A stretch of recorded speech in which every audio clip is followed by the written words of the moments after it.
स्वामिने नमः सर्वपत्रपूजां समर्पयन्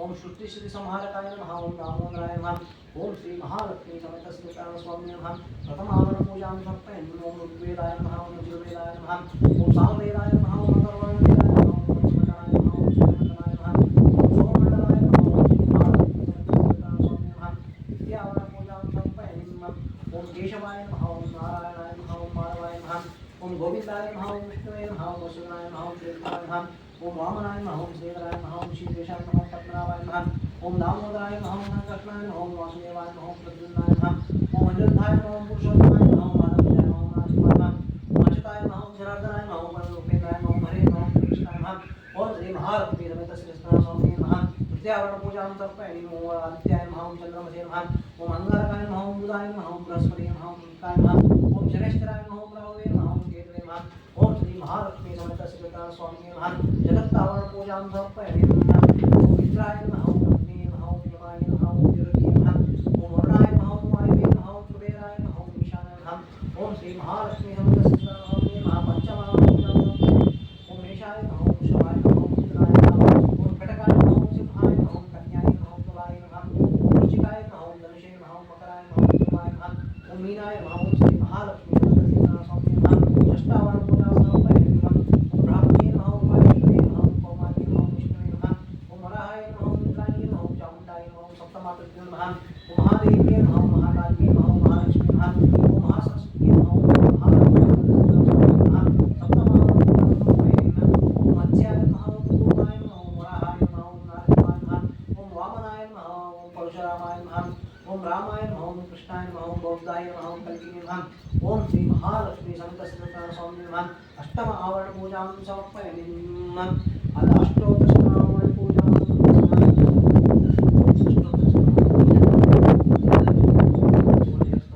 ओम श्री सत्यनारायण स्वामी नमः ओम सत्यदेवाय नमः ओम सत्यात्मने नमः ओम सत्यबोधाय नमः ओम सत्यपुरुषाय नमः ओम सत्यनामाय नमः ओम सत्यसाक्षिणे नमः ओम सत्ययोगाय नमः ओम सत्यज्ञानाय नमः ओम सत्यज्ञानप्रियाय नमः ओम सत्यन्विके नमः ओम सत्यसंभवाय नमः ओम सत्यप्रभुवे नमः ओम सत्येश्वराय नमः ओम सत्यकर्मण्ये नमः ओम सत्यपवित्राय नमः ओम सत्यमंगलाय नमः ओम सत्यगर्भाय नमः ओम सत्यप्रजापतये नमः ओम सत्यविक्रमाय नमः ओम सत्यसिद्धाय नमः ओम सत्यक्षराय नमः ओम सत्यवीराय नमः ओम सत्यबोधाय नमः ओम सत्यधर्माय नमः ओम सत्यप्रजाय नमः ओम सत्यसंतुष्टाय नमः ओम सत्यवराहाय नमः ओम सत्यपारणाय नमः ओम सत्यपूर्णाय नमः ओम शिवाय नमः ओम सत्यशाश्वताय नमः ओम सत्यप्रवर्तनाय नमः ओम सत्यरूपाय नमः ओम सत्यज्येष्ठाय नमः ओम सत्यविक्रमणीय नमः ओम सत्यधन्ये नमः ओम सत्यमेधाय नमः ओम सत्याधीशाय नमः ओम सत्यवक्त्रे नमः ओम सत्यकालाय नमः ओम सत्यवत्सलाय नमः ओम सत्यत्वसवे नमः ओम सत्यमोघाय नमः ओम सत्यरुद्राय नमः ओम सत्यब्रह्मणे नमः ओम सत्यामृताय नमः ओम सत्यवेदांगाय नमः ओम सत्यसुराय नमः ओम सत्यभोक्त्रे नमः ओम सत्यश्री नमः ओम सत्याक्षराय नमः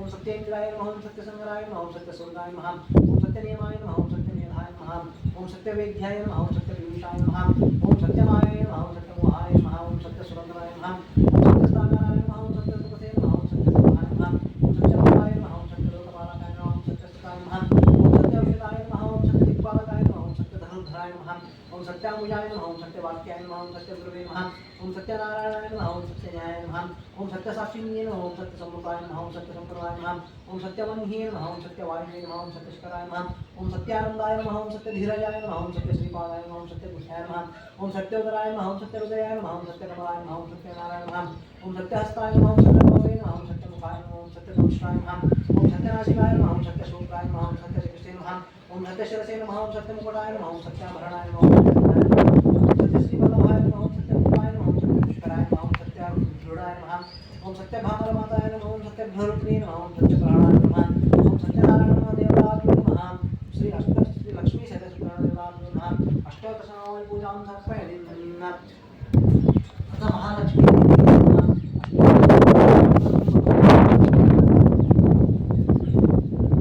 ओम प्रकृते नमः ओम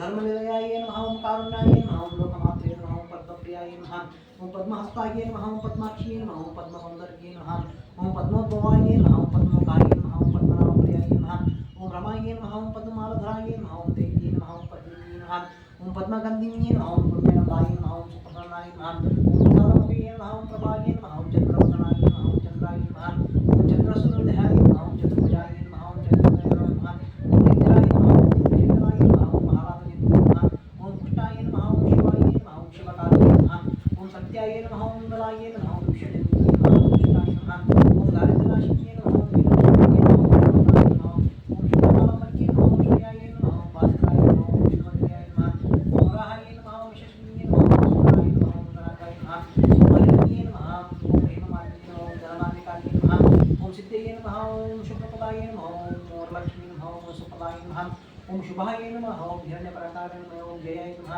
ओम मंगलदेव्ये नमः ओम विष्णुस्तोत्रप्राय नमः ओम विष्णुपत्न्ये नमः ओम प्रसन्नाक्ष्ये नमः ओम नारायणवाष्टाय नमः ओम दारिद्र्यध्वंसिन्ये नमः ओम देव्ये नमः ओम सर्वोपद्रवनिवारिण्ये नमः ओम नवदुर्गायै नमः ओम कालिये नमः ओम ब्रह्मविष्णुवासिकाय नमः ओम त्रिकालज्ञानस्वरूपिणे नमः ओम भुवनेश्वरे नमः ओम श्री महालक्ष्मी देव्ये नमः अष्टोत्तरम्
ಪ್ರಸಾದ ಆಯ್ತಾ ಕೊಡಿ.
ಸರಿ ಹಾಂ ಜನ ತುಳಸಿ ಗಂಟೆ ಸಂಡೆ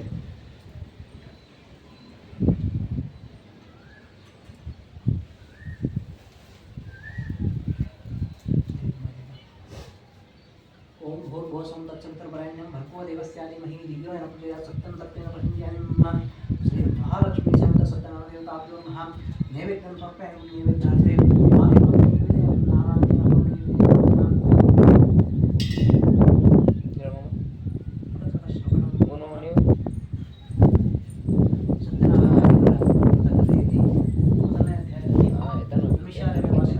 ಸಮಸ್ತ ಋಷಿಗಳು ಒಂದು ಕಾಲದಲ್ಲಿ ಪೂರ್ಣಯುಕ್ತವಾದ ಸೂತ್ರವನ್ನು ಕುರಿತು ಎಲೆ ಮುನಿವರನೇ ಯಾವ ವ್ರತಾಚರಣೆಯಿಂದ ಅಥವಾ ಯಾವ ತಪಸ್ಸಿನಿಂದ ಅಭಿಷ್ಟವನ್ನು ಹೊಂದಬಹುದು ಆ ಸಮಸ್ತವನ್ನು ಕೃಪೆಯಿಂದ ಹೇಳಬೇಕೆಂದು ಪ್ರಾರ್ಥಿಸಿದರು. ಸೂತರು ಕ್ಷಣಿಕಾದಿಗಳನ್ನು ಕುರಿತು ಎಲೆ ಮುನಿಗಳೇ ಆಲಿಸಿರಿ. ಭಗವಂತನಾದ ಶ್ರೀಮನ್ ನಾರಾಯಣನು ಪೂರ್ವಕಾಲದಲ್ಲಿ ದೇವರ್ಷಿಯಾದ ನಾರದರಿಗೋಸ್ಕರ ಯಾವುದನ್ನು ಹೇಳಿದನೋ ಆ ಸಮಸ್ತವನ್ನು ಹಾಗೆಯೇ ನುಡಿಯುವನು. ಸಾವಧಾನ ಚಿತ್ತರಾಗಿ ಕೇಳಿರಿ. ಲೋಕಾನುಗ್ರಹ ಮಾಡಬೇಕೆಂಬ ಬಯಕೆಯಿಂದ ನಾರದರು ಸಮಸ್ತ ಲೋಕಗಳನ್ನು ಸುತ್ತುತ್ತಾ ಭೂಲೋಕಕ್ಕೆ ಬಂದರು. ಅನಂತರ ಅಲ್ಲಿ ನಾನಾ ವಿಧವಾದ ಕಷ್ಟಗಳಿಂದ ಕೂಡಿದಂತಹ ಅನೇಕ ಯೋನಿಗಳಲ್ಲಿ ಉದ್ಭವಿಸಿದಂತಹ ತಮ್ಮ ಪೂರ್ವಾರ್ಜಿತ ಕರ್ಮ ಫಲಗಳಿಂದ ಕಷ್ಟಪಡುತ್ತಿರುವುದನ್ನು ನೋಡಿ ಈ ಲೋಕದ ಸಂಕಟ ಪರಿಹಾರ ಯಾವ ಉಪಾಯದಿಂದ ಸಾಧ್ಯವಾಗುವುದೆಂದು ಮನಸ್ಸಿನಲ್ಲಿ ಯೋಚಿಸಿ ವೈಕುಂಠವನ್ನು ತಲುಪಿದರು. ಅಲ್ಲಿ ಶುಭ್ರವರ್ಣವುಳ್ಳವನಾಗಿಯೂ 4 ತೋಳುಗಳುಳ್ಳವನಾಗಿಯೂ ಇರುವ ಕಮಲಾಪತಿಯನ್ನು ಕಂಡು ಎಲೆ ಅನಂತವಾದ ಪರಾಕ್ರಮವುಳ್ಳಂತಹ ವಾಕ್ಮನಸ್ಸುಗಳಿಗೆ ಅಗೋಚರವಾದ ಆಕಾರವುಳ್ಳಂತಹ ಆದಿಯು ಮಧ್ಯವೂ ಕೊನೆಯೂ ಇಲ್ಲದಂತಹ ಗುಣಸ್ವರೂಪನಾದಂತಹ ಸಕಲ ಭೂತಗಳಿಗೂ ಮೊದಲನೇನಾದಂತಹ ಭಕ್ತರ ಸಂಕಟವನ್ನು ಹೋಗಲಾಡಿಸುವಂತಹ ಸ್ವಾಮಿಯೇ ನಿನಗೆ ನಮಸ್ಕಾರಗಳು. ಆಗ ನಾರಾಯಣನು ಎಲೆ ನಾರದ ಮಹರ್ಷಿಯೇ ನಿನ್ನ ಮನಸ್ಸಿನಲ್ಲಿ ಇರುವುದು ಅದನ್ನು ಹೇಳಿದೆ, ಆದರೆ ನಿನಗೆ ತಕ್ಕ ಸಮಾಧಾನವನ್ನು ಹೇಳುವೆನಲು. ಆಗ ನಾರದರು ಎಲೆ ಭಕ್ತವತ್ಸಲವೇ ಮೂಲಕದಲ್ಲಿ ಹುಟ್ಟಿದಂತಹ ಸಕಲ ಮಾನವರು ತಮ್ಮ ಪಾಪಕರ್ಮಗಳಿಂದ ದಯಿಸಲ್ಪಡುತ್ತಿರುವುದು ಸ್ವಲ್ಪದಲ್ಲಿ ಅವರ ಸಂಕಟ ಹೇಗೆ ಪರಿಹಾರವಾಗುವುದು ಅದನ್ನು ನನ್ನಲ್ಲಿ ನೀನು ದಯತೋರಿ ತಿಳಿಸಬೇಕೆನ್ನಲು. ಆಗ ಭಗವಂತನಾದ ನಾರದನು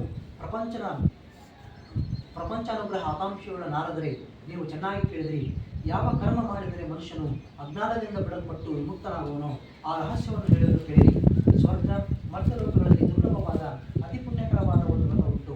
ಎಲೆ ಮಗುವೆ, ನನಗೆ ಇಲ್ಲದಿರುವ ವಾತ್ಸಲ್ಯದಿಂದ ಈಗ ಅದನ್ನು ತಿಳಿಸುವನು. ವ್ಯಕ್ತಿತ್ವವಾದ ಶ್ರೀ ಸತ್ಯನಾರಾಯಣ ಸ್ವಾಮಿ ವ್ರತವನ್ನು ಮಾಡುತ್ತೀರಿ.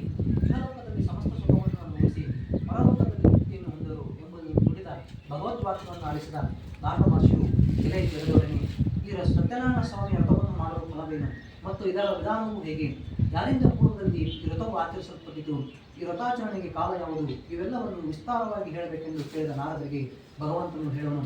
ಈ ವ್ರತವು ದುಃಖ ಶೋಕಾದಿಗಳನ್ನು ಪರಿಹರಿಸುವುದು, ಧನಧಾನ್ಯಗಳನ್ನು ಸಮೃದ್ಧಿಪಡಿಸುವುದು, ಸಕಲ ಸೌಭಾಗ್ಯ ಸಂತಾನಗಳನ್ನುಂಟು ಮಾಡುವುದು, ಎಲ್ಲ ಕಡೆಯಲ್ಲಿಯೂ ಜಯವನ್ನುಂಟು ಮಾಡುವುದು. ಯಾವ ದಿನಗಳಲ್ಲಿ ಮನುಷ್ಯನಿಗೆ ಈ ವ್ರತವನ್ನು ಮಾಡಬೇಕೆಂಬ ಅಪೇಕ್ಷೆ ಉಂಟಾಗುವುದೋ ಆ ದಿವಸ ಭಕ್ತಿ ಶ್ರದ್ಧೆಗಳಿಂದ ಕೂಡಿ ಸಾಯಂಕಾಲದಲ್ಲಿ ಶ್ರೀ ಸತ್ಯನಾರಾಯಣ ಸ್ವಾಮಿಯನ್ನು ಅರ್ಚಿಸಬೇಕು. ಧರ್ಮದಲ್ಲಿ ದೃಷ್ಟಿಯೊಳಗಾಗಿ ವಿಪ್ರದಿಂದ ಒಳಗೂಡಿ ಶ್ರೇಷ್ಠವಾದ ಹಾಲು ಪಾಲು ಭಕ್ಷ್ಯಗಳನ್ನು, ಬಾಳೆಹಣ್ಣು, ತುಪ್ಪ, ಹಾಲು, ರವೆ, ತಂಬಿಟ್ಟು, ಶಕ್ತಿ ಇಲ್ಲದಿದ್ದರೆ ಬೆಲ್ಲ ಸಕ್ಕರೆಗಳಿಂದ ಮಿಶ್ರಿತವಾದ ಅಕ್ಕಿ ಹಿಟ್ಟಿನ ತಂಬಿಟ್ಟು ಇವುಗಳೆಲ್ಲವೂ ಸೇರಿಸಿ ನೈವೇದ್ಯವನ್ನು ಮಾಡಬೇಕು.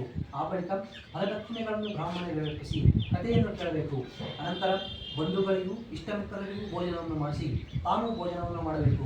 ಈ ರೀತಿಯಲ್ಲಿ ಈ ವ್ರತವನ್ನು ಮನೆ, ದೇವಾಲಯ, ನದಿ ತೀರ ಮೊದಲಾದ ಪ್ರದೇಶಗಳಲ್ಲಿ ಮಾಡಿದ ಬಳಿಕ ನೃತ್ಯ ಗೀತಾದಿಗಳಿಂದ ಸ್ವಾಮಿಯನ್ನು ಧ್ಯಾನಿಸಿ ಸ್ವಗೃಹವನ್ನು ಕುರಿತು ಬರಬೇಕು.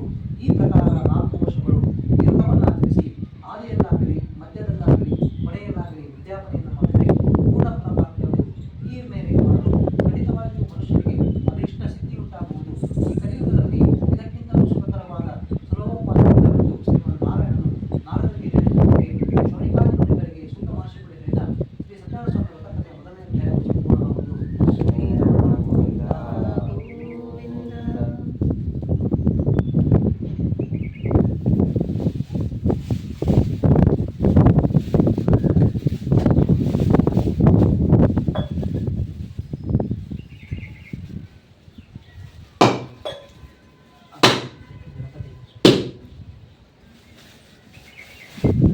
ತುಳಸಿ ಹಾರ ಇದ್ದಕ್ಕೆ ಹಾಂ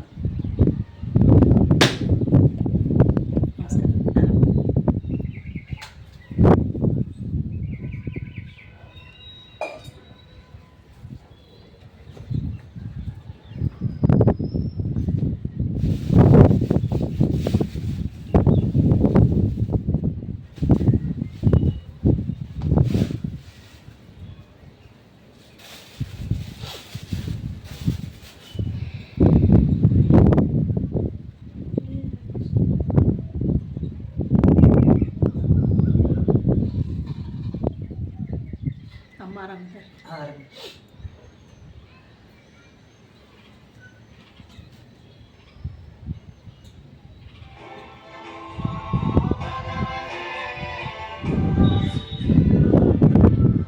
ಸ್ವಲ್ಪ ನೀರು ಚುಮ್ಮಿಸ್ತಾರೆ.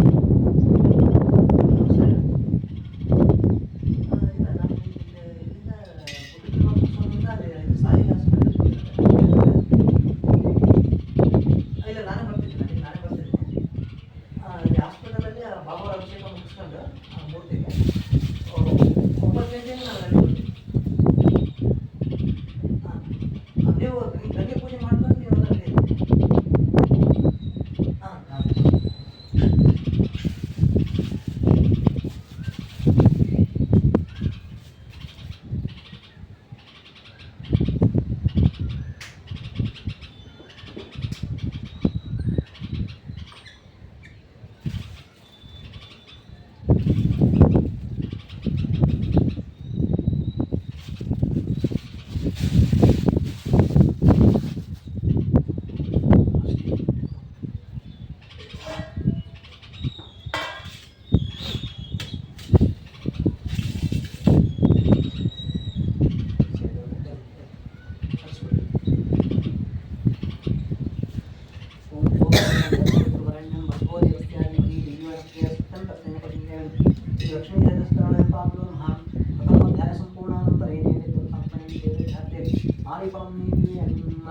ಅದದ್ವಿತೀಯೋಧ್ಯಾಯ ಶ್ರೀ ಸತ್ಯನಾರಾಯಣ ದೇವರ ವ್ರತಕಥೆ 2ನೇ ಅಧ್ಯಾಯದಲ್ಲಿ ಶುಂಕ ಮಹರ್ಷಿಗಳು ಮುಂದುವರಿಸಿ ಹೇಳುತ್ತಾರೆ.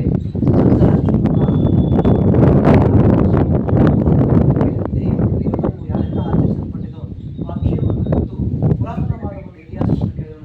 ಕಾಶಿ ಕ್ಷೇತ್ರದಲ್ಲಿ ಅತ್ಯಂತ ದರಿದ್ರನಾದ ಒಬ್ಬ ಬ್ರಾಹ್ಮಣನಿದ್ದನು. ಆತನು ಪ್ರತಿದಿನದಲ್ಲಿ ಹಸಿರು ಬಾವಿಗಳಿಂದ ಬಾಗಿಲಾಗಿ ಈತನಲ್ಲಿ ಅತ್ಯಂತ ದೈವನಾದ ವಿಷ್ಣುವು ಬ್ರಾಹ್ಮಣ ರೂಪದಲ್ಲಿ ಬಂದು ಆ ದೀನರನ್ನು ದಯೆಯಿಂದ ಇದೇ ಬ್ರಾಹ್ಮಣನೇ ಪ್ರತಿದಿನದಲ್ಲಿ ದುಃಖಿತನಾಗಿ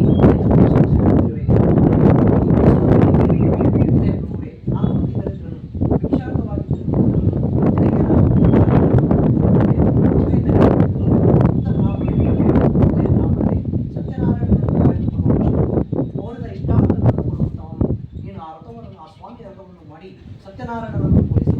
ಯಾವ ವ್ರತವನ್ನು ಮಾಡಿ ಮಾನವನು ಸರ್ವ ದುಃಖಗಳಿಂದಲೂ ಮುಕ್ತನಾಗುವನು. ಅಂತಹ ಉತ್ತಮವಾದ ವ್ರತದ ವಿಧಾನವನ್ನು ಆ ಬ್ರಾಹ್ಮಣನಿಗೆ ತಿಳಿಸಿ ಮೃತ ಬ್ರಾಹ್ಮಣ ರೂಪಿಯಾದ ಸತ್ಯನಾರಾಯಣ ಸ್ವಾಮಿ ಮಾಯವಾದನು. ನಂತರ ಬ್ರಾಹ್ಮಣನು ವ್ರತವನ್ನು ಮಾಡಬೇಕೆಂದು ಚಿಂತಿಸುತ್ತಾ ರಾತ್ರಿ ನಿದ್ದೆಯನ್ನು ಕೂಡ ಮಾಡಲಿಲ್ಲ. 6ನೇ ದಿವಸ ಬೆಳಗ್ಗೆ ಎದ್ದು ಸತ್ಯನಾರಾಯಣ ಸ್ತೋತ್ರವನ್ನು ಮಾಡುವುದಾಗಿ ಸಂಕಲ್ಪ ಮಾಡಿ ಕೃಷಿಗೆ ಹೋದನು. ಆ ದಿನದಲ್ಲಿ ಬ್ರಾಹ್ಮಣನು ವಿಶೇಷವಾದ ಹಣವನ್ನು ಹೊಂದಿದನು. ಆ ಬಂದ ಹಣದೊಂದಿಗೆ ಬಂಧುಗಳಿಂದ ಸಹಿತ ಶ್ರೀ ಸತ್ಯನಾರಾಯಣ ಸ್ವಾಮಿ ವ್ರತವನ್ನು ಸಮಸ್ತ ಸಂಪತ್ತುಗಳನ್ನಾಗಿ ದುಃಖರಹಿತನಾಗಿ ಅಂದಿನಿಂದ ಪ್ರತಿ ತಿಂಗಳು ಶ್ರೀ ಸ್ವಾಮಿಯ ತಪ್ಪದೆ ಶ್ರದ್ಧೆಯಿಂದ ಮಾಡುತ್ತಿದ್ದನು. ಈ ಪ್ರಕಾರ ಬ್ರಾಹ್ಮಣತ್ವನು ಸತ್ಯನಾರಾಯಣ ಸ್ವಾಮಿಯ ವ್ರತವನ್ನು ಮಾಡುವನಾಗಿ ಸಕಲ ವಿಧವಾದ ಪಾಪಗಳಿಂದ ಬಿಡಲ್ಪಟ್ಟು ಇತರರಿಂದ ಹೊಂದಲು ಅಸಾಧ್ಯವಾದ ಮುಕ್ತಿಯನ್ನು ಹೊಂದಿದನು. ಇದೇ ನಾರದ ಮಹರ್ಷಿ ಈ ವ್ರತದ ಆಚರಣೆಯಿಂದ ಸಕಲ ದುಃಖಗಳು ನಾಶವಾಗುತ್ತಾಗಿ ಎಂಬುದಾಗಿ ಶ್ರೀಮನ್ನಾರಾಯಣ ನುಡಿದನು. ಇದೇ ಋಷಿಗಳರ ಈ ರೀತಿಯಾಗಿ ಶ್ರೀ ವಿಷ್ಣುವು ಮಹಾತ್ಮನಾದ ನಾರದಗೋಸ್ಕರ ಹೇಳಿದ ವಿಷಯವನ್ನು ಭಕ್ತಿಯನ್ನು ಹೇಳಲಿ ಎಂಬುದಾಗಿ ಶ್ರೋಣಿಕಾದಿಗಳನ್ನು ಕೊಟ್ಟು ಶುದ್ಧ ಮಹರ್ಷಿಗಳು ಹೇಳಿದಾಗ ಋಷಿಗಳು ಹೇಳುವರು, ಎಲೆ ಮಹರ್ಷಿಯೇ, ಈ ವ್ರತವನ್ನು ಆ ಬ್ರಾಹ್ಮಣನಿಂದ ಕೇಳಿ ಭೂಮಿಯಲ್ಲಿ ಮತ್ತೆ ಆಚರಿಸಲ್ಪಟ್ಟಿತು. ಆ ಸಮಸ್ತವನ್ನು ತಿಳಿಸಬೇಕೆಂದಲು ಆಗ ಸೂತ ಮಹರ್ಷಿಗಳು ಹೇಳುವರು, ಎಲೆ ಮುನಿವರರೇ, ಭೂಮಿಯಲ್ಲಿ ಈ ವ್ರತವು ಯಾರಿಂದ ಪೂರ್ವದಲ್ಲಿ ಆಚರಿಸಲ್ಪಟ್ಟಿತೋ ಆ ವಿಷಯವನ್ನು ಕೇಳಿ. ಒಂದು ಸಮಯದಲ್ಲಿ ಪೂರ್ವೋಕ್ತವಾದ ಬ್ರಾಹ್ಮಣನು ವಿಶೇಷವಾದ ಪೂಜೋಪಕರಣಗಳಿಂದ ನೆಂಟರಿಷ್ಟರಿಂದಲೂ ಕೂಡಿದವನಾಗಿ ಸ್ವಾಮಿಯ ವ್ರತವನ್ನು ಆಚರಿಸುತ್ತಿದ್ದನು. ಆ ವೇಳೆಯಲ್ಲಿ ಕಟ್ಟಿಗೆ ಮಾರುವವನೊಬ್ಬನು ಮನೆಯ ಹೊರಗಡೆಯೇ ಕಟ್ಟಿಗೆ ಹೊರೆ ನಡೆಸಿ ಬ್ರಾಹ್ಮಣನ ಮನೆಯನ್ನು ಪ್ರವೇಶಿಸಿದನು. ಬಹಳ ದಾಹದಿಂದ ಪೀಡಿತನಾಗಿದ್ದರೂ ಕೂಡ ಬ್ರಾಹ್ಮಣನು ಮಾಡಲ್ಪಡುತ್ತಿದ್ದ ಇವನು ವ್ರತವನ್ನು ನೋಡಿ ಏನೋ ಒಂದು ವಿಧವಾದ ಭಕ್ತಿ ಉಂಟಾಗಲು ಸಾಷ್ಟಾಂಗ ನಮಸ್ಕಾರವನ್ನು ಮಾಡಿ ಬ್ರಾಹ್ಮಣರನ್ನು ಕುರಿತು, ಎಲೆ ಸ್ವಾಮಿ, ನಿಮ್ಮಿಂದ ಆಚರಿಸಲ್ಪಡುತ್ತಿರುವ ಈ ಪೂಜೆ ಯಾವುದು? ಇದನ್ನು ಆಚರಿಸಿದರೆ ಎಂಥ ಫಲ ಹೊಂದಬಹುದೆಂದು ಕಟ್ಟಿಗೆ ಮಾರುವನ್ನು ಕೇಳಲು ಆಗ ಬ್ರಾಹ್ಮಣನು ಹೇಳುತ್ತಾನೆ, ಇದು ಸತ್ಯನಾರಾಯಣ ಸ್ವಾಮಿ ವ್ರತವು ಕೋರಿದ ಇಷ್ಟಾರ್ಥಗಳನ್ನು ಕೊಡುವಂತಹದ್ದು.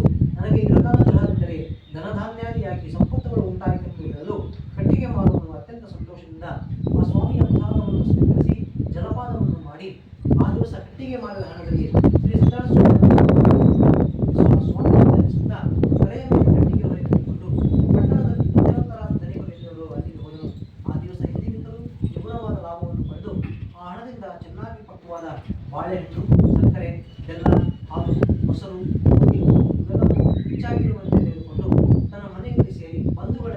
ಕರೆಸಿ ಶಾಸ್ತ್ರೋಕ್ತವಾಗಿ ಆ ವ್ರತವನ್ನು ಮಾಡಲು ಆ ವ್ರತದ ಪ್ರಭಾವದಿಂದ ಸಕಲ ಸಂಪತ್ತುಗಳನ್ನು ಪಡೆದು ಅಂತ್ಯದಲ್ಲಿ ಶ್ರೀ ಸತ್ಯನಾರಾಯಣ ಸ್ವಾಮಿ ಲೋಕವನ್ನು ಪಡೆದ ನನಗೆ ಸೂತ ಪುರಾಣಿಕರ ಶೌನಿಕಾದಿ ಮುನಿಗಳಿಗೆ ಹೇಳಿದ ಶ್ರೀ ಸತ್ಯನಾರಾಯಣ ಸ್ವಾಮಿ ವ್ರತದ ಎರಡನೇ ಅಧ್ಯಾಯವು ಸಂಪೂರ್ಣವಾಗುವುದು.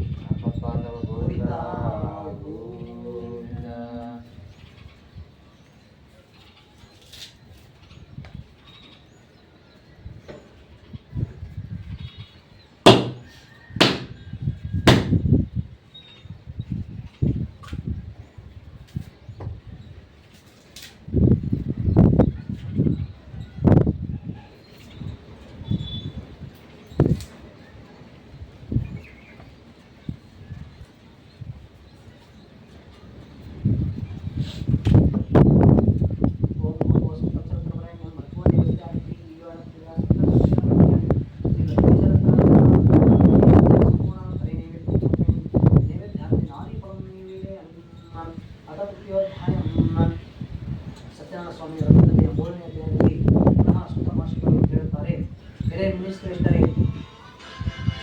ಎಲೆ ಮುನಿಶ್ರೇಷ್ಠರೇ, ಈ ಸತ್ಯನಾರಾಯಣ ಸ್ವಾಮಿ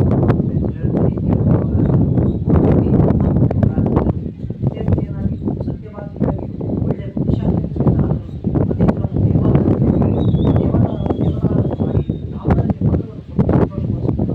ಒಂದು ಸಮಯದಲ್ಲಿ ನದಿ ತೀರದಲ್ಲಿ ಸತ್ಯನಾರಾಯಣ ಸ್ವಾಮಿ ವ್ರತವನ್ನು ಮಾಡಿದವರು. ಆ ಸಮಯದಲ್ಲಿ ಅಲ್ಲಿಗೆ ಒಬ್ಬ ವರ್ತಕನು ವ್ಯಾಪಾರಕ್ಕೋಸ್ಕರ ದ್ರವ್ಯಯುಕ್ತನಾಗಿದ್ದು ನಾವೆಯನ್ನು ಗಡದಲ್ಲಿ ರಾಜದರ್ಶನಾರ್ಥಿಯಾಗಿ ಬಂದು ವ್ರತವನ್ನು ಮಾಡುತ್ತಿರುವ ರಾಜನೇ, ಭಕ್ತಿಯುಕ್ತನಾಗಿ ಮನಃಶುದ್ಧಿಯಿಂದ ನೀನು ಮಾಡುತ್ತಿರುವುದೇನು? ಆ ಸಮಸ್ತವನ್ನು ದಯೆಯಿಂದ ರಾಜನು, ಎಲೆ ವ್ಯಾಪಾರಿಯೇ, ಒಂದು ಕೂಡಿ ಆಸಕ್ತನವನ ಶ್ರೀ ಸತ್ಯನಾರಾಯಣ ಸ್ವಾಮಿಯ ಪೂಜೆಯನ್ನು ಮಾಡುತ್ತಿರುವೆನೆನ್ನಲು, ಎಲೆ ರಾಜನೇ, ನನಗೂ ಸಂತಾನವಿಲ್ಲದ ಕಾರಣ ಈ ವ್ರತ ಪ್ರಭಾವದಿಂದ ನಿಶ್ಚಯವಾಗಿ ಸಂತಾನ ಉಂಟಾಗುವುದೆಂದು ನಂಬಿದ್ದೇನೆಯಾಗಿ ಈ ವ್ರತದ ವಿಧಾನವನ್ನು ತಿಳಿಸಬೇಕೆಂದು ಕೋರಿ ಆ ರಾಜನಿಂದ ಆ ವ್ರತದ ವಿಧಾನವನ್ನು ತಿಳಿದುಕೊಂಡು ವ್ಯಾಪಾರದಿಂದ ಹಿಂದಿರುಗಿ ಸಂತೋಷದಿಂದ ಸಂತಾನ ಪ್ರಾಪ್ತಿಯಾದರೆ ಹಾಗೆ ಈ ವ್ರತವನ್ನು ಮಾಡುವುದೆಂದು ಈಗ ಪತಿಯೊಡನೆ ಸಂತೋಷದಿಂದಿರಲು ಸತ್ಯನಾರಾಯಣ ಸ್ವಾಮಿಯ ಪ್ರಭಾವದಿಂದ ಆ ದಿನದಿಂದಲೇ ಗರ್ಭವನ್ನು ಧರಿಸಿ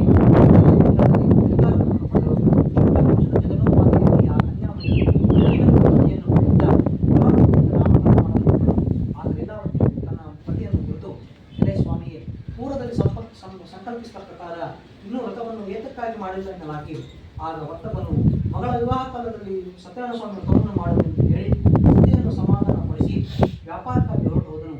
ಕಲಾವತಿ ವಿವಾಹ ವಹಿಸಿಕೊಳ್ಳಲು ಮಗಳನ್ನು ನೋಡಿ ತನ್ನ ಆಪ್ತರೊಡನೆ ಆಲೋಚಿಸಿ ಜಾಗೃತಿಯಾಗಿ ಮಗಳ ವಿವಾಹಕ್ಕಾಗಿ ಅನುರೂಪವಾದ ತೆಗೆದುಕೊಂಡು ಹೋಗುವಂತೆ ಕಳೆದಿದ್ದನು. ಈ ರೀತಿ ಆಜ್ಞಾಪಿಸಲ್ಪಟ್ಟ ಚಾರರು ಹೊರಟು ಕಾಂಚನಗಂಗ ಪಟ್ಟಣದ ಒಬ್ಬ ವರ್ತಕನ ಕುಮಾರನನ್ನು ತಂದು ಗುಣಾಟ್ಯನಾಗಿಯೂ ಸುಂದರನಾಗಿಯೂ ಬಾಲನಾಗಿಯೂ ಇರುವ ಆ ವರ್ತಕನ ಕುಮಾರನಾದ ವರನನ್ನು ನೋಡಿ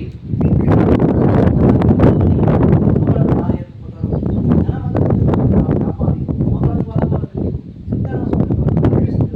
ಇದರಿಂದ ಸ್ವಾಮಿಗೆ ಅವರಲ್ಲಿ ಕ್ರೋಧ ಉಂಟಾಯಿತು. ಆ ಬಳಿಕ ವ್ಯಾಪಾರದಲ್ಲಿ ಬುದ್ಧಿಶಾಲಿಯಾದ ವರ್ತಕನು ಕಾಲವಶದಿಂದಲೂ ಸ್ವಕರ್ಮವಶದಿಂದಲೂ ಪ್ರೇರೇಪಿಸಲ್ಪಟ್ಟು ಹಳೆನಿಂದ ಒಡಗೂಡಿ ವ್ಯಾಪಾರಕ್ಕಾಗಿ ಜಾಗೃತಿಯಿಂದ ಹೊರಟು ಸಮುದ್ರಗಳಲ್ಲಿ ಮನೋಹರವಾದ ಬಳಿ ಶ್ರೀಮಂತನಾದ ಹಳೆಯರೊಡನೆ ವ್ಯಾಪಾರ ಮಾಡುತ್ತಿದ್ದನು. ಒಂದು ದಿನ ಆ ಪಟ್ಟಣದ ಒಡೆಯನಾದ ಚಂದ್ರಕೇತು ಎಂಬ ರಾಜೇಂದ್ರನ ಗೃಹವನ್ನು ಕುರಿತು ಇವರಿಬ್ಬರು ಹೋಗಿದ್ದರು. ಆ ಕಾಲದಲ್ಲಿ ಮಾಡಿದ ಪ್ರತಿಜ್ಞೆಯನ್ನು ಹೊತ್ತ ಆ ವ್ಯಾಪಾರಿಯನ್ನು ನೋಡಿ ಸತ್ಯನಾರಾಯಣ ಸ್ವಾಮಿಗಳು ನಿನಗೆ ಸಹಿಸಲು ಅಶಕ್ಯವಾದ ಭೂದುಃಖ ಉಂಟಾಗಲೆಂದು ಶಾಪವಿತ್ತರು. ಅದೇ ಸಮಯದಲ್ಲಿ ಕೆಲವರು ರಾಜಗೃಹವನ್ನು ಒಪ್ಪಂದಿಸಿ ಆ ವರ್ತಕರಿರುವ ಪ್ರದೇಶದ ಕಡೆಗೆ ಬರುತ್ತಿದ್ದರು. ಅಷ್ಟರಲ್ಲಿ ರಾಜಭಟರು ಕಳ್ಳರನ್ನು ಹುಟ್ಟುತ್ತಾ ಬರುತ್ತಿರುವುದನ್ನು ನೋಡಿ ಆ ಕಳ್ಳರು ನೋಡಿ ಅಲ್ಲಿಯೇ ಆ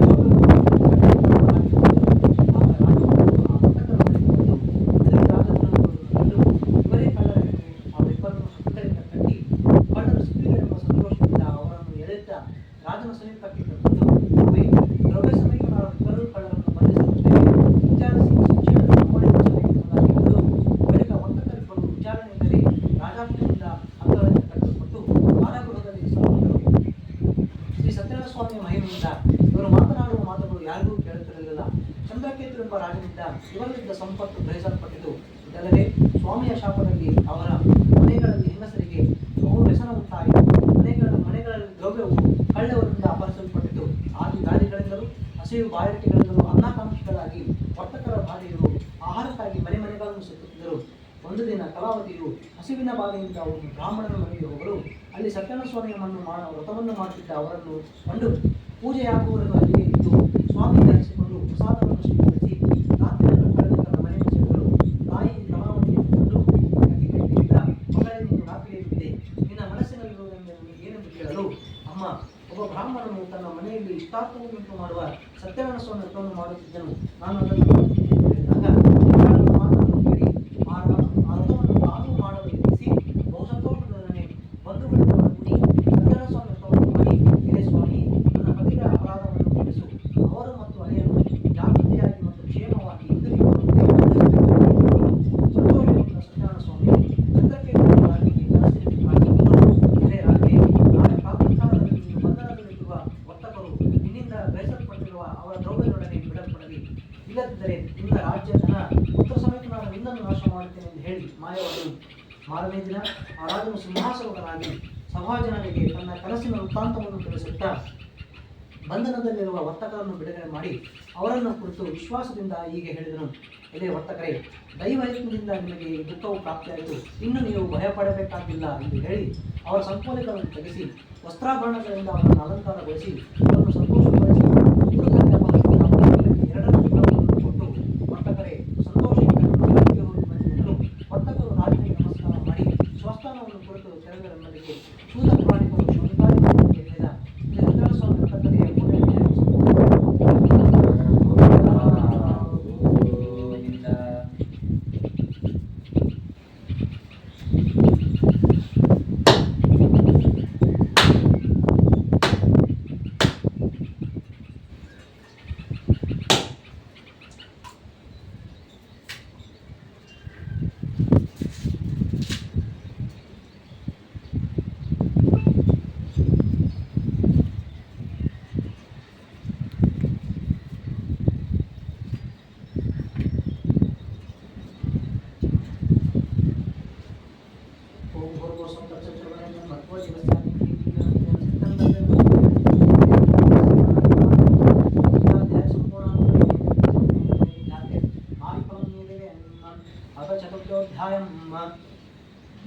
ಸತ್ಯನಾರಾಯಣ ಸ್ವಾಮಿಯ ವ್ರತಕಥೆಯ 4ನೇ ಅಧ್ಯಾಯದಲ್ಲಿ ಸೂತ ಮಹರ್ಷಿಗಳು ಮುಂದುವರೆದು ಹೇಳ್ತಾರೆ.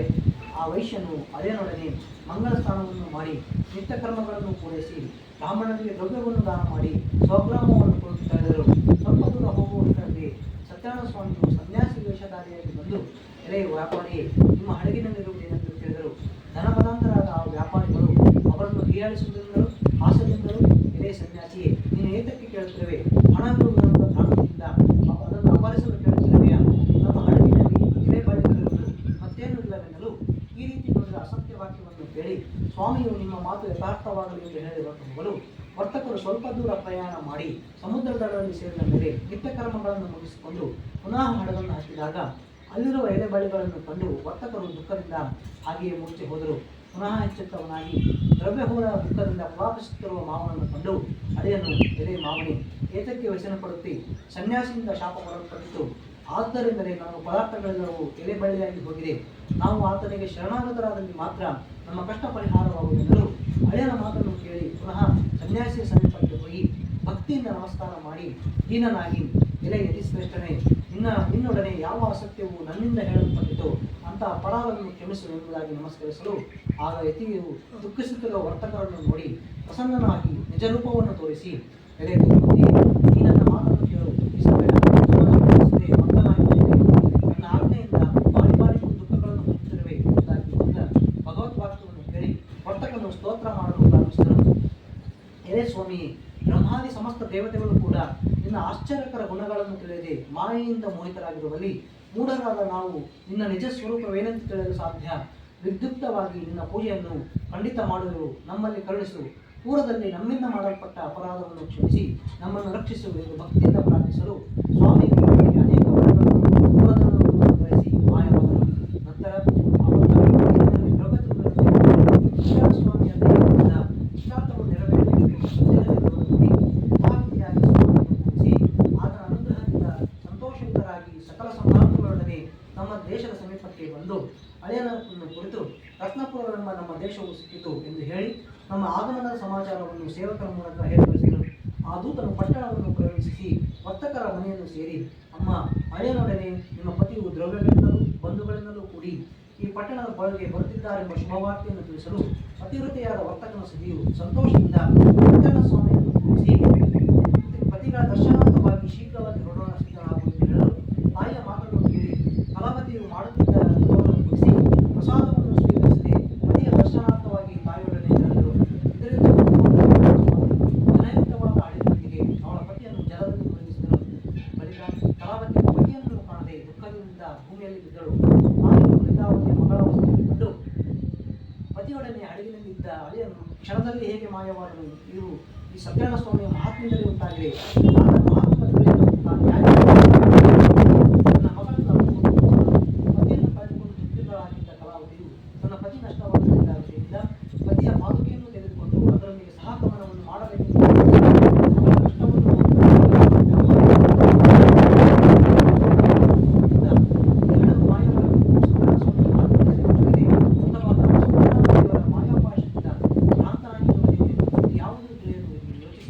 ಎಲ್ಲರ ಸಮಕ್ಷಮದಲ್ಲಿ ನಾನು ಆಪತ್ಪಾತ್ರವನಾದ ಸತ್ಯನಾರಾಯಣ ದೇವರ ಪೂಜೆ ಮಾಡುತ್ತೇನೆ ಹೇಳಿ ಪ್ರಾರ್ಥನಾ ವಚನವನ್ನು ಹೇಳಿ ಸತ್ಯನಾರಾಯಣನಿಗೆ ಪುನಃ ಭೂಮಿಯಲ್ಲಿ ದೀರ್ಘವಾಗಿ ನಮಸ್ಕಾರ ಮಾಡಿದನು.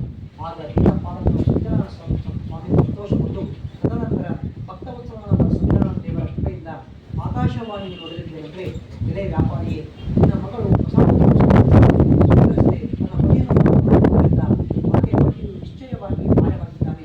ಇದಕ್ಕೋಸ್ಕರ ಮನೆಗೆ ಹೋಗಿ ಸ್ವಲ್ಪವಾದ ಪ್ರಸಾದವನ್ನು ಸ್ವೀಕರಿಸಿಕೊಂಡರೆ ಪತಿಯನ್ನು ಹೊಂದುವರೆಂದು ನಡೆಯಲು ಆಕಾಶವಾಣಿ ವಾಕ್ಯವನ್ನು ಕೇಳುವವರಾಗಿ ಬೇಗನೆ ಸ್ವಗೃಹಕ್ಕೆ ತೆರಳಿ ಪ್ರಸಾದ ಸ್ವೀಕರಣೆಯನ್ನು ಮಾಡಿ ಹಿಂದಿರುಗಲು ಅಲ್ಲಿ ಪತಿಯನ್ನು ಕಂಡು ಕಲಾವತಿಯು ಆನಂದದಿಂದ, ಎಲೆ ತಂದೆ, ಈಗ ಮನೆಗೆ ಹೋಗೋಣ ನಡೆಯಿರಿ, ಏತಕ್ಕೆ ವಿಳಂಬ ಮಾಡುತ್ತೀರಿ ಎಂದು ಮಗಳ ಮಾತಿನಿಂದ ಆ ವ್ಯಾಪಾರಿಗೆ ಬಹಳ ಸಂತೋಷವುಂಟಾಯಿತು. ಅನಂತರ ಯಥಾವಿಧಿಯಿಂದ ಸತ್ಯನಾರಾಯಣ ದೇವರ ವರ್ಷಗಳಲ್ಲಿ ಸತ್ಯನಾರಾಯಣ ದೇವರ ಪೂಜೆಯನ್ನು ಮಾಡುವಂತವರಾದರು. ಈ ಪ್ರಕಾರ ಅವರು ವಿಧಿಯುಕ್ತ ಸತ್ಯನಾರಾಯಣ ವ್ರತಾಚರಣೆಯನ್ನು ಮಾಡಿ ಈ ಮರ್ತ್ಯಲೋಕಗಳಲ್ಲಿ ಸಕಲ ದುಃಖಗಳನ್ನು ಅನುಭವಿಸಿ ನಂತರ ಸತ್ಯಲೋಕ ಹೊಂದಿದವರಿಗೆ ಪುರಾಣಿಗಳು ಶೋಧಿಕಾದಿ ಮುನಿಗಳು ಹೇಳಿದ ಸತ್ಯನಾರಾಯಣ ಸ್ವಾಮಿ ವ್ರತಕ್ಕೆ ನಾಲ್ಕು ಗೋವಿಂದ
ಸಮೀಪದಲ್ಲಿ ಬಂದು ನಿಲ್ಲುವನಾದನು.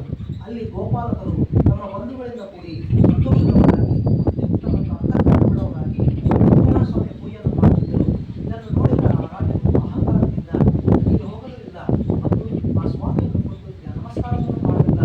ಆದರೂ ಸಮಸ್ತ ಗೋಪಾಲಕರೆಲ್ಲರೂ ಸತ್ಯನಾರಾಯಣ ಸ್ವಾಮಿ ಪೂಜೆಯ ಪ್ರಸಾದವನ್ನು ಆ ರಾಜನಿಗೆ ನೀಡಲು ರಾಜನು ಪ್ರಸಾದವನ್ನು ಸ್ವೀಕರಿಸದೆ ಹೋದ ಕಾರಣ ಅತಿಯಾದ ದುಃಖವನ್ನು ಹೊಂದಿದನು. ಆ ರಾಜನ ಮಕ್ಕಳು, ಧನಧಾನ್ಯ ಮೊದಲಾದ ಐಶ್ವರ್ಯವು ನಾಶವಾಯಿತು. ಆ ರಾಜನು ಸಕಲವು ಸತ್ಯನಾರಾಯಣ ದೇವರ ಪ್ರಸಾದವನ್ನು ತಿರಸ್ಕರಿಸುತ್ತಿದ್ದವೇ ಆಗಿದೆ ಎಂದು ಹೇಳಿ ಯಾವ ಸ್ಥಳದಲ್ಲಿ ಸತ್ಯದೇವರ ಪೂಜೆಯಿತ್ತು ಆ ಸ್ಥಳಕ್ಕೆ ಪುನಃ ಹೋಗಿ ಗೋಪಾಲಕರ ಸಹಿತನಾಗಿ ಭಕ್ತಿ ಮತ್ತು ಶ್ರದ್ಧಾಯುಕ್ತನಾಗಿ ಯಥಾವಿಧಿಯಿಂದ ಶ್ರೀ ಸತ್ಯನಾರಾಯಣ ಸ್ವಾಮಿಯ ಪೂಜೆಯನ್ನು ಮಾಡಿದನು. ಅನಂತರ ಆ ರಾಜನು ಸತ್ಯನಾರಾಯಣ ದೇವರ ಪ್ರಸಾದದ ಸೇರಿದ ಧನಧಾನ್ಯ ಮುಂತಾದ ಐಶ್ವರ್ಯವನ್ನು ಪುನಃ ಹೊಂದಿದವನಾಗಿ ಇಹಲೋಕದಲ್ಲಿ ಸುಖವನ್ನು ಅನುಭವಿಸಿ ಅಂತ್ಯಕಾಲದಲ್ಲಿ ಸಾಕ್ಷಾತ್ ವೈಕುಂಠವನ್ನು ಹೊಂದಿದನು. ಈ ಪ್ರಕಾರವಾಗಿ ಪರಮ ದುರ್ಲಭ್ಯವಾದ ಈ ವ್ರತವನ್ನು ಯಾರು ಮಾಡುತ್ತಾರೋ ಅವರಿಗೆ ಸತ್ಯನಾರಾಯಣ ಸ್ವಾಮಿಯ ದೇವರ ಪ್ರಸಾದದಿಂದ ಧನಧಾನ್ಯ ಮುಂತಾದದ್ದು ಪ್ರಾಪ್ತವಾಗುತ್ತದೆ ಮತ್ತು ಯಾರು ದರಿದ್ರರಾಗಿರುತ್ತಾರೋ ಅವರಿಗೆ ಧನ ಪ್ರಾಪ್ತಿ ಆಗುತ್ತದೆ. ಎಲ್ಲ ಕಷ್ಟಗಳಿಂದ ಮುಕ್ತರಾಗಿರುತ್ತಾರೆ. ಯಾವ ಮನುಷ್ಯನು ಭಯವನ್ನು ಹೊಂದಿರುತ್ತಾನೋ ಅವನು ಭಯದಿಂದ ಮುಕ್ತನಾಗುತ್ತಾನೆ. ಅವರುಗಳು ಇಹಲೋಕದ ಕಲಿಯುಗದಲ್ಲಿ ಸಂಪೂರ್ಣ ಸುಖವನ್ನು ಅನುಭವಿಸಿ ಅಂತ್ಯಕಾಲದಲ್ಲಿ ವೈಕುಂಠವನ್ನು ಹೊಂದುತ್ತಾರೆ. ಇದು ಸತ್ಯವಾದದ್ದು. ಮತ್ತೆ ಸೂತ ಮಹರ್ಷಿಗಳು ಹೇಳುತ್ತಾರೆ, ಈ ಪ್ರಕಾರ ಸತ್ಯನಾರಾಯಣ ದೇವರ ವ್ರತವನ್ನು ನಾನು ನಿಮಗೆ ಕಥನ ಮಾಡಿಸಿರುತ್ತೇನೆ. ಈ ವ್ರತವನ್ನು ಮಾಡಿದ್ದೇ ಆದರೆ ಮನುಷ್ಯರು ಸಂಪೂರ್ಣ ದುಃಖ ವಿಷಯದಿಂದ ಸತ್ಯವಾಗಿ ಮುಕ್ತರಾಗುತ್ತಾರೆ.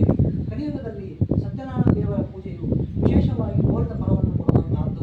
ಈ ಸತ್ಯನಾರಾಯಣರನ್ನು ಕೆಲವರು ಕಾಲವೆಂದು ಹೇಳುತ್ತಾರೆ, ಇನ್ನೂ ಕೆಲವರು ಸತ್ಯ ದೇವರೆನ್ನುತ್ತಾರೆ. ಹೀಗೆ ನಾನಾ ಪ್ರಕಾರವಾದ ರೂಪ ಧಾರಣೆ ಮಾಡಿ ಸಕಲ ಶ್ರದ್ಧಾಯುತರಾದ ಭಕ್ತರುಗಳಿಗೆ ಆಶೀರ್ವಾದ ಮಾಡುವನು ಈ ಸ್ವಾಮಿ ಆಗಿದ್ದಾನೆ. ಹೀಗೆ ಸನಾತನವಾದ ಭಗವಂತನು ಈ ಕಲಿಯುಗದಲ್ಲಿ ಸತ್ಯನಾರಾಯಣ ರೂಪವನ್ನು ಧರಿಸುತ್ತಾನೆಂದು ಪುರಾಣಿಕರು ಹೇಳುತ್ತಾರೆ.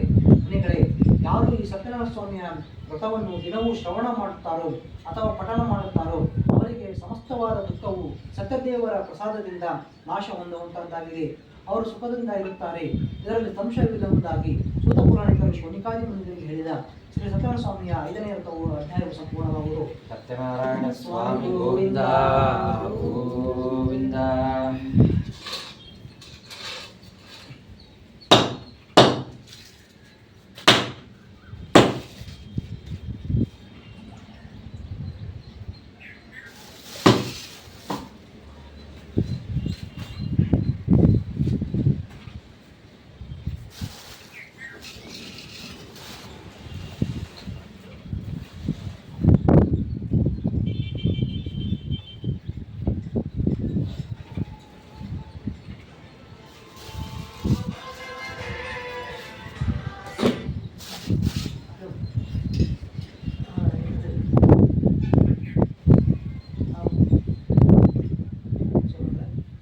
ಈಗ ನಾನು ಸಾಯಿ ಎಕ್ಸ್ಪ್ರೆಸ್ನಲ್ಲಿ ಒಂದು ಹೇಳಿದ್ರೆ ಅಲ್ಲಿ ಒಂದು 10 ನಿಮಿಷ ಆಗುತ್ತೆ ಅಲ್ಲಿ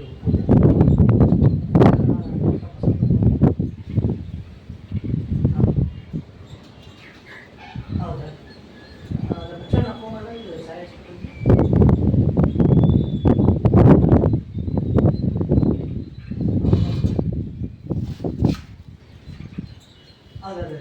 ಅದೇ ಹೇಳಿದ್ರೆ ಮೊನ್ನೆ ಹೇಳಿದ್ರೆ ಈಗ ಈಗ ಅದೇ ಅಷ್ಟೇ ಪಂಚಾಮೃತ ಅಷ್ಟೇ.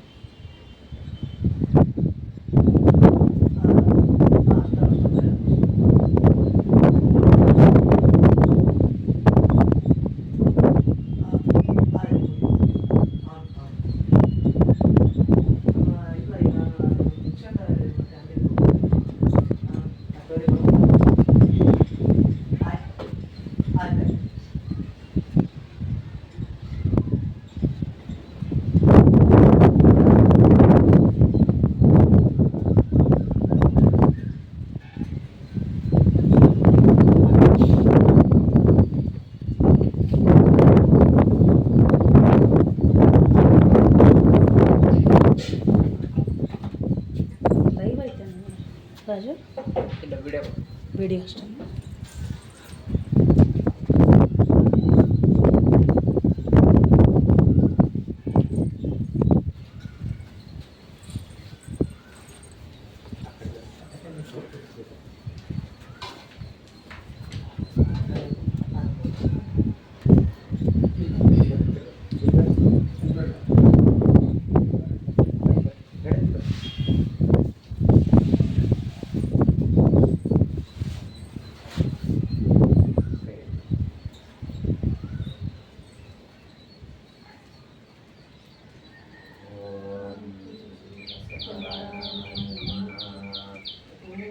श्री सत्यनारायणाय नमः। ओम श्री सत्यनारायणाय नमः।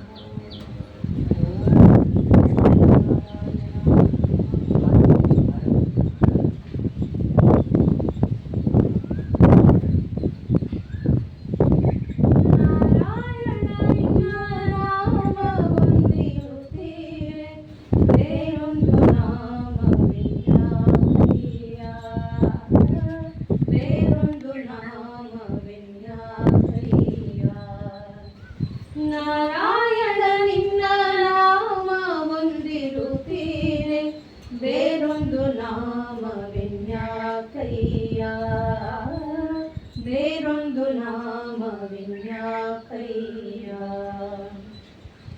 ನೆಟ್ಟನ ದಾರಿಯು ಬಟ್ಟೆಯೊಳಿರುತ್ತಿರೆ ಬೆಟ್ಟವ ಬಳಸಲಿನ್ಯಾಕಯ್ಯ ನೆಟ್ಟನ ದಾರಿಯು ಬಟ್ಟೆಯೊಳಿರುತ್ತಿರೆ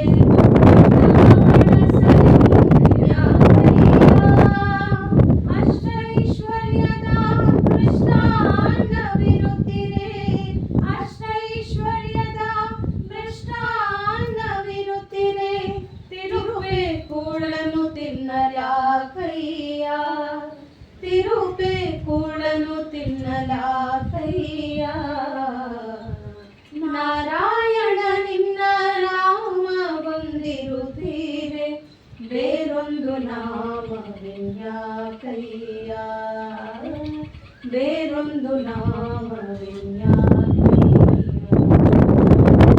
ಪರುಷದ ಬಾಳಗಳಿರುತ್ತಿರೆ ಪ್ರಿಯ ಚರಿಗಲ್ಲ ತೊಳೆಯಲಿನ್ಯಾಕಯ್ಯ ಪರುಷದ ಬಾಳಗಳಿರುತ್ತಿರೆ ಬೀದಿಯ ಜರಿಗಲ್ಲ ತೊಳೆಯಲಿನ್ಯಾಕಯ್ಯ ಅಷ್ಟೈಶ್ವರ್ಯದ ಮೃಷ್ಟಾನ್ನವಿರುತ್ತಿರೆ ಅಷ್ಟೈಶ್ವರ್ಯದ ಮೃಷ್ಟಾನ್ನವಿರುತ್ತಿರೆ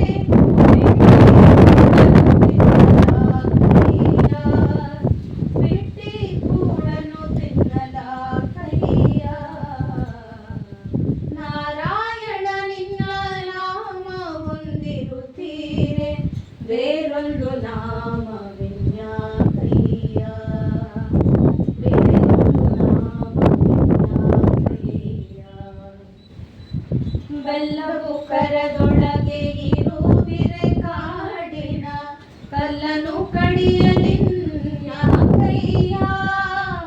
ಬೆಲ್ಲವು ಕರದೊಳಗೆ ಇರುವುದಿರೆ ಕಾಡಿನ ಕಲ್ಲನು ಕಡಿಯಲಿನ್ಯಾಕಯ್ಯ ಬಲ್ಲಿದ ನೆಲೆಯಾರಿಗೆ ಶವನಿರುತ್ತಿರೆ ಬಲ್ಲಿದ ನೆಲೆಯಾರಿಗೆ ಶವನಿರುತ್ತಿರೆ ಚಿಲ್ಲರೆ ದೈವದ ಹಂಬಲಯಾಕಯ್ಯ ಚಿಲ್ಲರೆ ದೈವದ ಹಂಬಲಯಾಕಯ್ಯ ನಾರಾಯಣ ನಿನ್ನ ನಾಮ ಹೊಂದಿರುತ್ತೀರೆ ಬೇರೊಂದು ನಾಮವಿನ್ಯಾಕಯ್ಯ ಬೇರೊಂದು ನಾಮವಿನ್ಯಾಕಯ್ಯ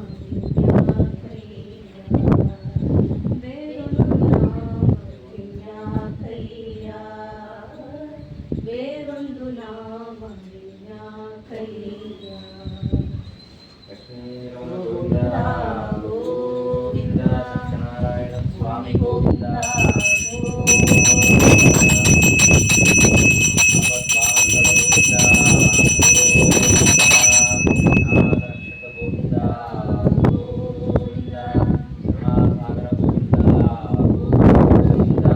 ಅಖಿಲಾಂಡ ಕೋಟಿ ಬ್ರಹ್ಮಾಂಡ ನಾಯಕ ಗೋವಿಂದ ಗೋವಿಂದ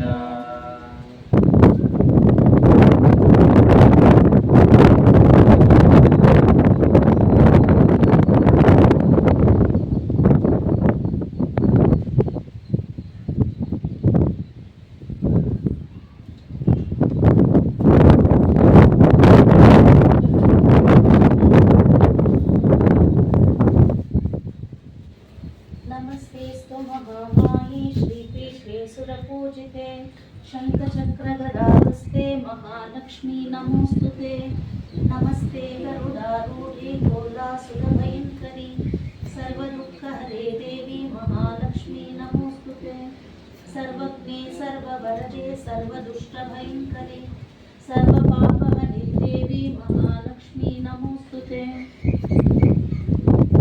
सिद्धिबुद्धिप्रदे देवी मुक्तिमुक्तिप्रदायिनी मंत्रमूर्ते सदा देवी महालक्ष्मी नमोस्तुते आद्यन्तरहिते देवी आदिशक्ति महेश्वरी योगज्ञे योगसम्भूते महालक्ष्मी नमोस्तुते स्थूलसूक्ष्म महारौद्रे महाशक्ति महोदरे महापापहरे देवी महालक्ष्मी नमोस्तुते परमेशी जगन्माता महालक्ष्मी नमोस्तुते